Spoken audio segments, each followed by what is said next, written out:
జగన్ కబంధ హస్తాల్లో చిక్కిన వైసీపీ కాపు నేతలు ఆడించినట్లు ఆడుతున్నారని మంత్రి నిమ్మల రామానాయుడు విమర్శించారు. ఫ్యాక్షన్ సంస్కృతిని రాష్ట్ర వ్యాప్తం చేయాలన్న జగన్ కుట్రలకు వంత పాడటం సరికాదన్నారు. చంద్రబాబు, పవన్ కళ్యాణ్ రామలక్ష్మణ్లా ఎల్లప్పుడూ కలిసే ఉంటారని, వారిని విడదీయడం ఎవరి తరమూ కాదని స్పష్టం చేశారు. ఆయన చేత తిట్టిస్తారు, దాడులు చేయిస్తారు, జైలుకు పంపుతారు.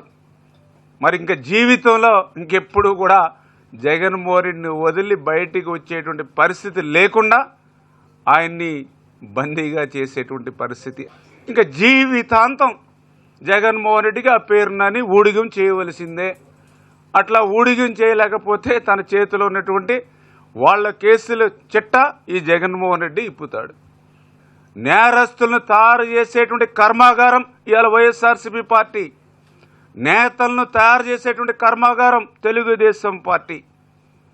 ఈరోజు వైఎస్ఆర్సీపీ నేతలను, ఇవాళ వైఎస్ఆర్సీపీ కాపు నేతలను బూతు నేతలుగా, రోత నేతలుగా మార్చి వాళ్ళ జీవితాల్ని నాశనం చేస్తున్నటువంటి జగన్మోహన్ రెడ్డి యొక్క కబంధ హస్తాలు, ఆయన యొక్క వైఖరిని ఈవేళ గుర్తుపెట్టుకోమని తోటి కాపు సోదరులను కూడా మీ ద్వారా కూడా తెలియజేసుకుంటూ ఉన్నా.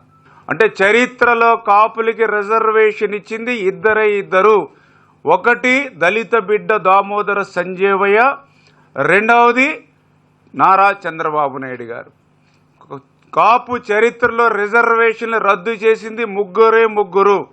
ఒకటి నీలం సంజీవరెడ్డి, 2 కాసు బ్రహ్మానందరెడ్డి, 3 జగన్మోహన్ రెడ్డి. మీరా కాపుల గురించి మాట్లాడడానికి ఏ రకంగా హరవుతుందని అడుగుతూ ఉన్నా.